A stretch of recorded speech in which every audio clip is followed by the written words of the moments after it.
check 12:01. Tanghaling tapat. Ang init, summer na po.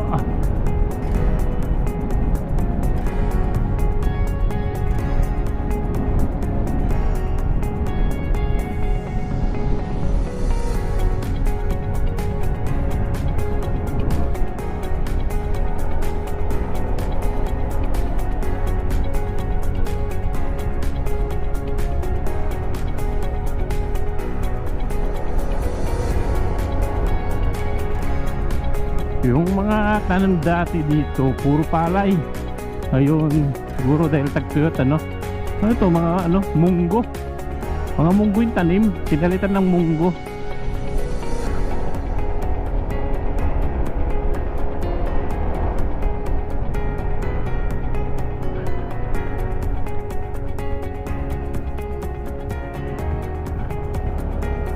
Kung titignan yung mga ibang irrigation dito, walang mga tubig, mga tuyo.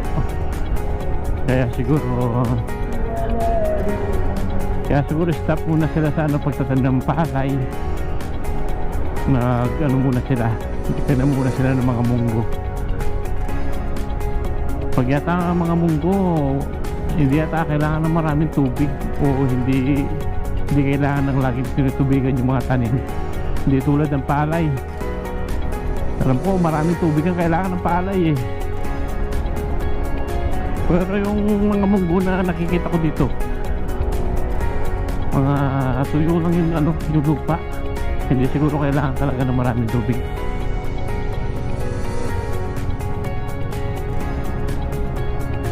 Kaso hindi ko din alam kung pareho ba lang ba yung kita ng munggo sa palay Pero siguro hindi, mabenta siguro yung palay kumpara sa munggo.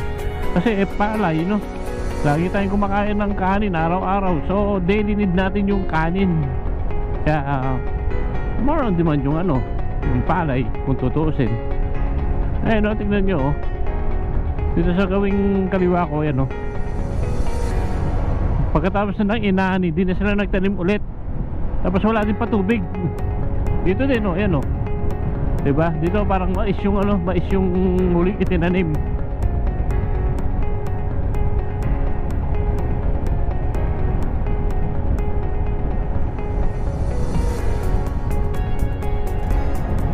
Grabe na kasi init ngayon.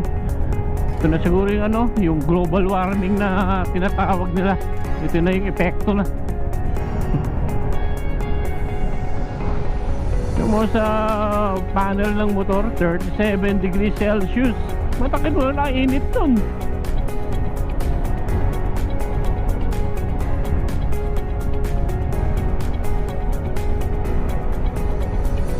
Pag ganito kainit, yung mga pups natin na bumibiyahe ng malalayo, yung mga nagra-ride, ingat-ingat lang po. Kasi may chance na pumutok yung gulong natin lalo na pag sobrang init. Pag medyo mahaba-haba na yung binabiyahe natin, pwede naman magpahinga. Palamigin lang ng konti yung makina, palamigin ng konti yung gulong. At syempre bago tayo bumiyahe, kailangan natin i-check yung gulong natin, syempre kung manipis na ba yan or in good condition pa ba. May expiration yan, pakicheck na rin po kung expired, wala bang crack sa gilid, para po iwas aberya. At ang pinaka-importante dun, iwas aksidente sa biyahe natin. Kaya mga pups natin na nagra-ride especially ngayon Lenten season, usong-uso on joyride. Ingat-ingat lang po mga pups. Ang joyride po natin, gawin po natin joy. Yan, para happy.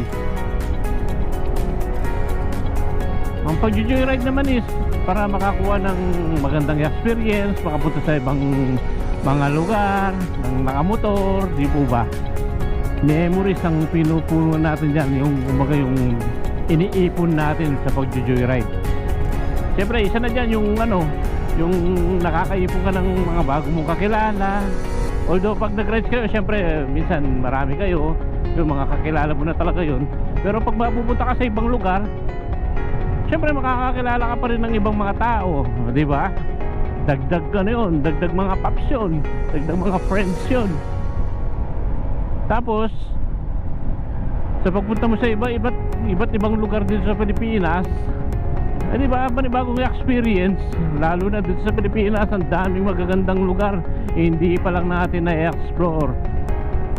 Pag nanonood nga ako ng mga vlog ng mga paps natin na nag-rides, magtataka ka na lang ganun palang lugar sa Pilipinas, napakaganda kung titignan mo.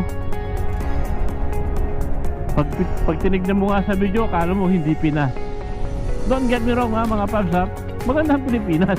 Pero siyempre hindi tayo sanay na nakakakita ng ganung lugar, lalo na po kung nandito tayo sa syudad. Pero pag nagpunta ka ng mga probinsya na hindi pa masyado na-explore, hindi pa may ganung karaming tao, konti yung pollution, konti yung basura, ayan, tapos napunta ka doon, mapapawaw ka wow, ang ganda ng mga bundok, ang ganda ng mga kalsada, ang ganda ng dagat, di po ba? Ika nga bago po natin i-explore yung ibang bansa, dito ka muna sa Pilipinas. Mantakin mo na ilang isla meron ang Pilipinas. Hindi ko rin alam kung exactly magkano ba, ilan ba? Hindi ko rin alam paki-comment down below po kung ilan ba talaga. Pero doon sa dami ng mga islang yun, sigurado almost sa mga islang yun magaganda. Yung mga ibang isla doon, pwedeng hindi natin marating through land. Pero may mga roro naman tayo, di po ba? Pwede naman tayo magroro, sakay natin yung motor natin para may experience natin yung may experience natin yung ganda ng Pilipinas. Ang ganda kasi ng Pilipinas hindi pa lang natin hindi pa lang natin talaga na-explore kung gaano siya kaganda. Ako po, aminado ko, ilang lugar pa lang dito sa Pilipinas yung napupuntahan ko. Kung hindi nyo po na itatanong ang inyo pong paps 10 taon po nag-abroad, kaya yun po, once a year lang po ako umuwi, tapos 1 buwan lang ang bakasyon ko. Kaya medyo naging limitado, within 10 years yung paglilibot ko dito sa Pilipinas. Kaya ngayon umuwi ako, try ko na puntahan yung mga lugar na magaganda, yung mga nakikita ko sa video lang, napapanood ko lang, try kong puntahan. Kasi ang ganda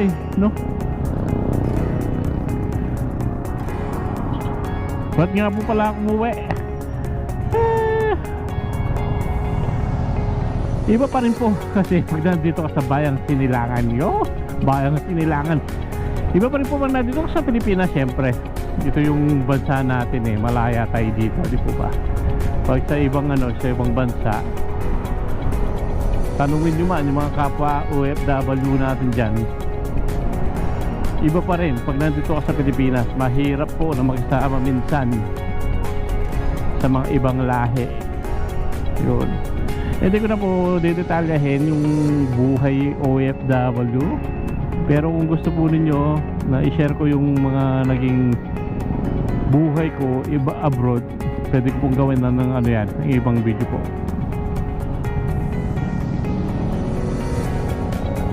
Yun ang problema lang dito sa Pinas, traffic everywhere. Yung mga daan kasi dito sa atin, kung mapapansin nyo, puro intersection tulad dito, intersection dito, intersection doon, di po ba? Pero kung yung intersection na nilagyan po sana ng flyover, di po ba, malilesen sana yung malilesen sana yung traffic Siyempre hindi na magkakasalubong yung mga sasakyan dun sa intersection. Meron nang dadaan sana sa baba, meron nang dadaan sa itaas, di po ba? So pwede pong malesen yung yung traffic. Pero alam ko lang po, ginagawa po ng paraan yan ng ng pamahalaan natin, di po ba? Kaya may build tayo na tinatawag nila. Alam ko makakatulong po yan. in the future. Siyempre matagal pa yan bago matapos, pero pasasandat ba't din at pasasaan din at patatapos din naman, tapos ma-enjoy na natin. Kayo po ba? So siya, dito na lang po yung may sikong video. Kung kung nagustuhan po ninyo, please like and subscribe po. Pakiclick na rin po yung notification bell. Uy mga kapatid na nagpipinitensya, ayan po, pasan-pasan yung kanilang mga cruise. Good luck po. Okay po, this is Papa Jigs po. Maraming salamat po sa panonood. Hanggang dito na lamang po. God bless and ride safe. Ciao.